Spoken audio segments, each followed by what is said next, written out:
Introduction au contrôle durable de la maladie de Newcastle. Cette présentation montre comment la maladie de Newcastle peut être contrôlée de manière durable. Dans les pays en voie de développement, l'élevage le plus commun est celui de volailles rurales.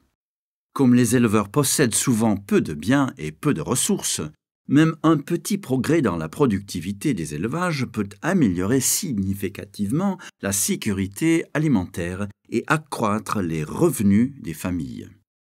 Améliorer la production des poulets villageois est particulièrement avantageux pour les femmes chargées de famille, car en général ce sont elles qui gardent les poulets villageois.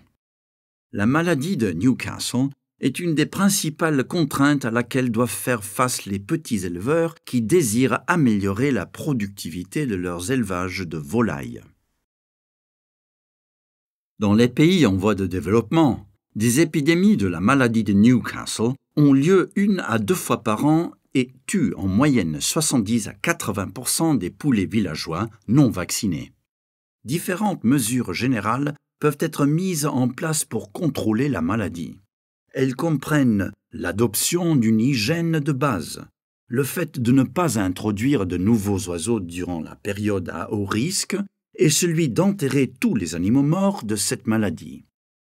En plus de ces approches générales, la méthode la plus efficace pour le contrôle de la maladie de Newcastle reste la vaccination. Le contrôle de la maladie de Newcastle à travers la vaccination chez les volailles rurales doit répondre à plusieurs défis. Dans les pays en voie de développement, les campagnes de vaccination doivent faire face à de nombreuses difficultés logistiques dues aux réalités pratiques du terrain, particulièrement pour les vaccins thermolabiles, qui doivent être maintenus entre 2 et 8 degrés. Afin d'obtenir un taux efficace de vaccination, les oiseaux doivent être regroupés en grand nombre. Des oiseaux d'âge différents doivent être vaccinés car ils sont généralement tous élevés ensemble. Enfin, le maintien d'une chaîne du froid efficace est nécessaire pour assurer la conservation correcte des vaccins. Cependant, l'un des plus gros défis de toute campagne de vaccination est la nécessité d'un budget adéquat qui permet de couvrir les coûts des vaccins, de transport, du matériel de réfrigération et des importations. Ces coûts sont souvent partagés entre les individus concernés et ceux qui mettent en place la campagne. Par le passé, les programmes de vaccination utilisant des vaccins commerciaux existants pour contrôler la maladie de Newcastle chez les poulets villageois ont été plutôt efficaces. Cependant, l'importante demande en termes de travail et d'intrants techniques diminue leur efficacité. Mais la bonne nouvelle est que tous les vaccins disponibles actuellement fournissent une protection contre la maladie causée par toutes les souches connues du virus de la maladie de Newcastle.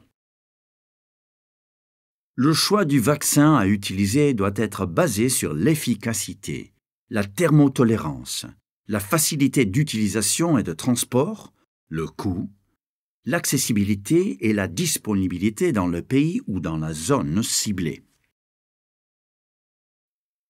Chaque type de vaccin a ses avantages et ses inconvénients. C'est pourquoi le choix du vaccin doit se faire en tenant compte des critères particuliers liés à la zone visée.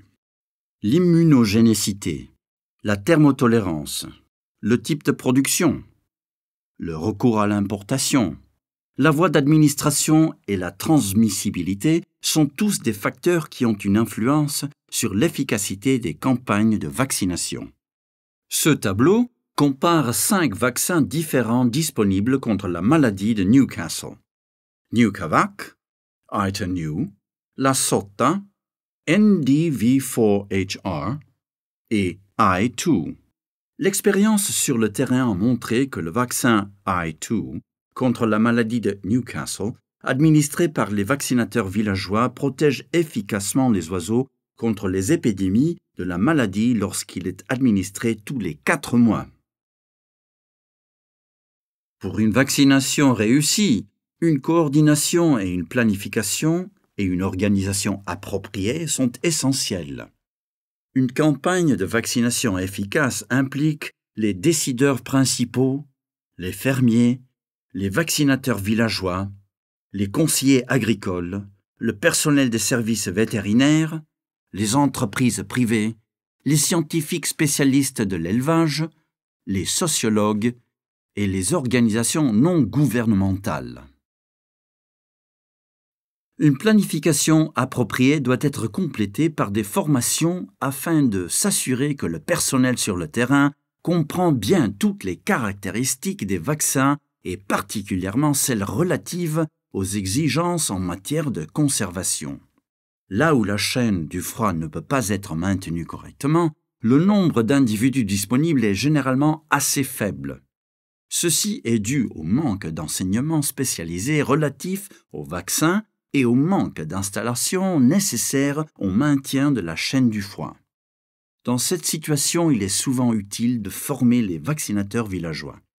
Les formations doivent aborder des sujets tels que les bénéfices de la vaccination contre la maladie de Newcastle, les caractéristiques de la maladie de Newcastle, les actions à adopter en cas d'épidémie, les facteurs qui induisent la propagation et la transmission de la maladie. Elles doivent aussi fournir des informations sur les pratiques d'élevage plus coûteuses pouvant améliorer la production. Les programmes d'information contribuent aussi, de façon importante, à fournir les connaissances et les informations dont les éleveurs ont besoin pour augmenter la productivité et la durabilité de leur système de production. Ces programmes doivent être mis en place conjointement aux programmes de formation et doivent être simples, clairs et cohérents. Ils doivent utiliser différents médias, supports papier, audio et visuels, et être sensibles à la notion de genre. Ils doivent être testés préalablement sur les communautés locales au travers de groupes de discussion ciblés ou d'entretiens avec des bénéficiaires. Enfin, il doit être basé sur un principe de progrès continu. Les différentes expériences sur le terrain ont montré que les fermiers sont disposés à payer pour la vaccination contre la maladie de Newcastle si ces vaccins sont administrés efficacement. La formation administrative à tous les niveaux est essentielle pour assurer un système de recouvrement efficace des coûts. Afin de s'assurer que les campagnes de vaccination contre la maladie de Newcastle sont durables, il est important d'aborder les questions du recouvrement et de la minimisation des coûts. Les coûts de production des vaccins, du contrôle de la qualité, de la distribution, de l'administration et de la surveillance doivent être calculés et il faut se mettre d'accord sur qui les réglera. La formation et l'équipement des vaccinateurs villageois est généralement la façon la plus rentable d'administrer les vaccins. Pour que ces vaccinateurs restent actifs, il est indispensable de leur rémunérer pour leurs services.